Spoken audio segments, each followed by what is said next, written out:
There is something many people aren't ready to hear. Maybe you're trying too hard. And that's precisely why nothing is flowing. Yeah, it sounds strange, almost offensive, because you've been taught that the more you run, the more you achieve. But what if it's the opposite? What if excessive effort is pushing away what is already rightfully yours?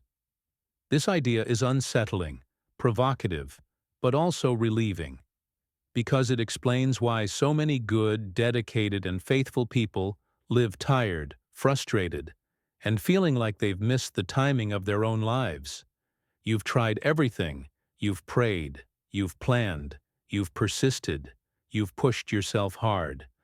And yet it always seems like something gets stuck at the last minute. You get that feeling of, I'm doing everything right, but nothing is moving forward. But here's the counterintuitive twist. The problem may not be a lack of action, but an internal misalignment.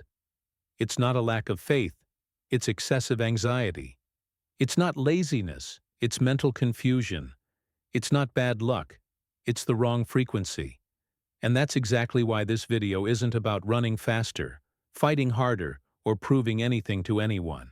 It's about learning to align your mind, adjust your faith, and get into the right flow. That point where things start moving almost on their own.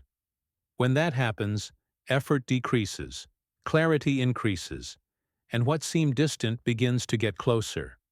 Sounds too good to be true? Great, that's where the most valuable learning lies.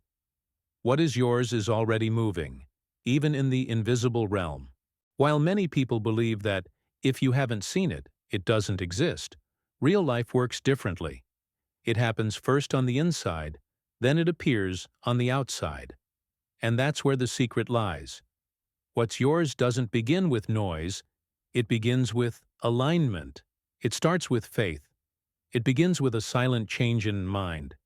You know that strange feeling of something's coming? It's not drama, it's not madness. It's your spirit picking up a signal. And look, when that signal turns on, it's not bad luck, it's direction. It's like a package that's already been shipped. You don't see the truck, but the package is already on its way. Most people get tired because they try to manufacture what's already being prepared at the right time, like pulling a plant by its leaf to make it grow faster. Come on. You just break the plant and end up angry with life. The point is, it's not about standing still. It's about stopping sabotaging yourself from within. When you stop fighting the current and start floating with purpose, the energy changes, peace enters, and the promise takes hold. And there's a detail that almost no one notices. When the invisible is at work, the signs don't come like fireworks. They come as adjustments. You start noticing people distancing themselves, interests changing, environments becoming boring, and even opportunities disappearing.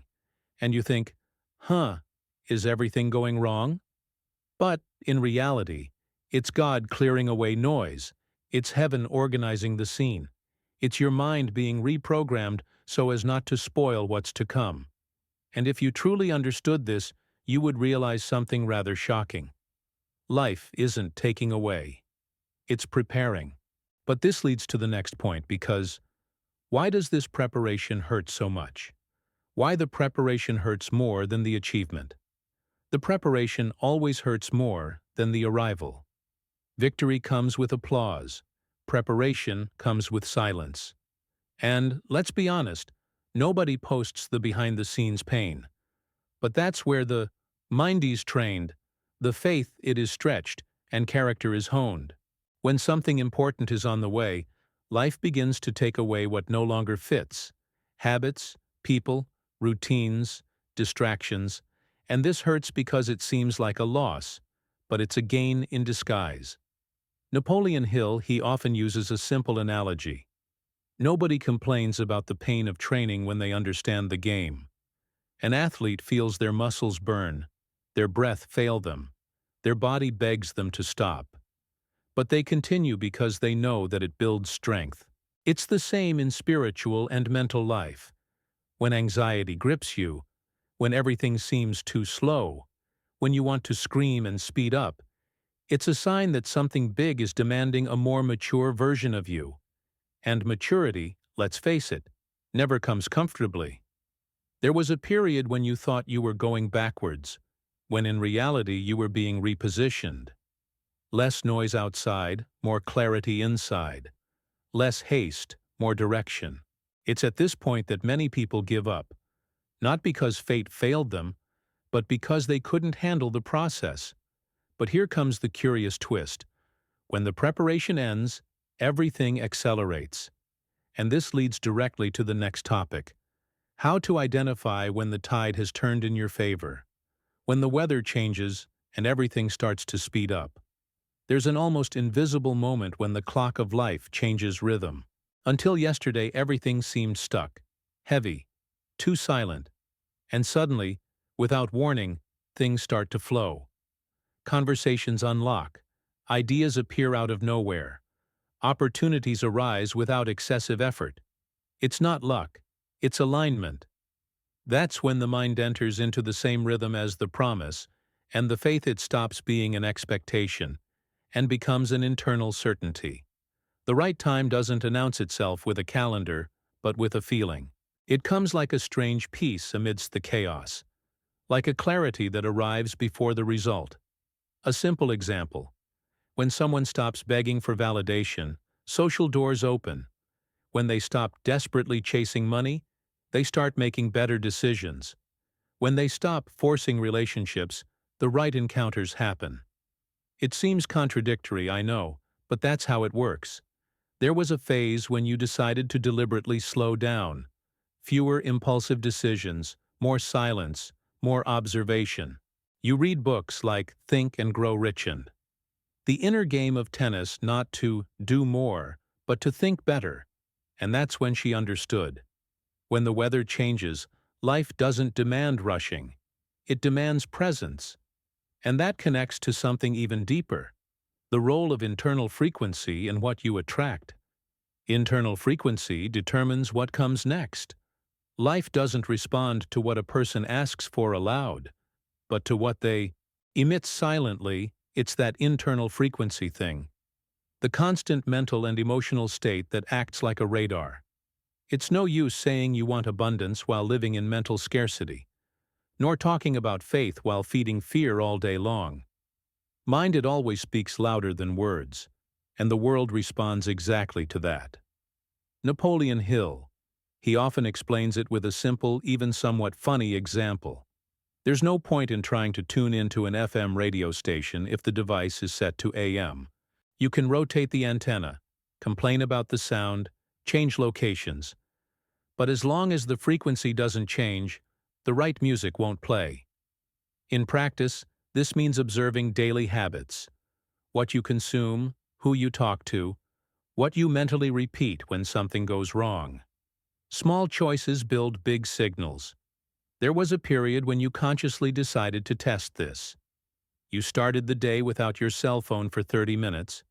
Read excerpts from Think and Grow Rich and The Power of the Subconscious Mind. She wrote down ideas instead of complaints and replaced the question, "Why me?" with, "What is this teaching me?" Nothing fancy, nothing too mystical, just consistency. The curious thing is that when the frequency changes, the effort decreases. And this leads to the next point, perhaps the most counterintuitive of all: why less effort leads to greater results. Why less effort leads to greater results. It took me a while to accept that, because it goes completely against what I'd been taught my whole life.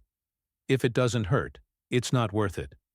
But with time, it became clear that effort without alignment is just wear and tear. When to mind, if she is confused, the action becomes noise. When the faith, it's firm. Even the slightest movement has an impact. It's not about doing less out of laziness. It's about doing better, with clear intention and the right direction. Napoleon. He saw this in practice by observing extremely busy people, always in the same place, and others who seemed to move forward with ease. The difference wasn't talent or luck, it was focus. A real example: someone who spends the whole day answering everyone and everything never creates anything of value. On the other hand, Someone who cherishes an hour or two of silence each day thinks better, decides better, and attracts better opportunities. Less external movement, more internal clarity. At a personal moment, he decided to cut out excesses. Fewer useless meetings, fewer explanations, less trying to please everyone. He replaced that with strategic reading, think and grow rich, essentialism, silent walks and decisions made calmly. The result? More results with less stress. And then comes the final detail that ties it all together, when you understand that nothing that is yours is ever lost.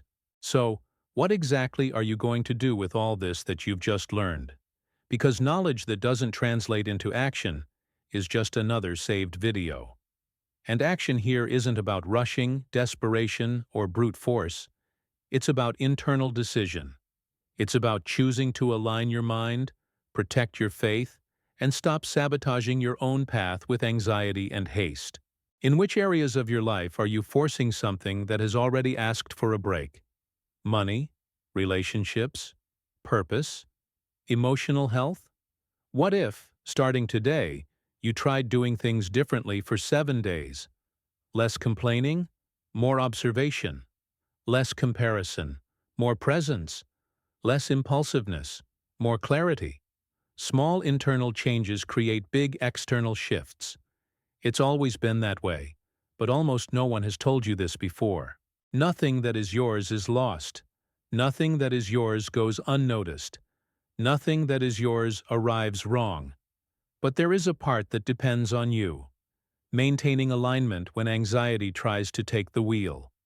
And now comes the final question, one of those that keeps echoing. Would you rather remain tired trying to control everything, or learn to trust and allow life to begin cooperating with you? If this made sense to you, I invite you not to let this awareness slip away. Subscribe to the channel, turn on notifications, and continue learning to think, decide, and live with more clarity, faith, and emotional intelligence. Because when the mind changes, the game changes, and what's yours starts arriving faster than you imagine.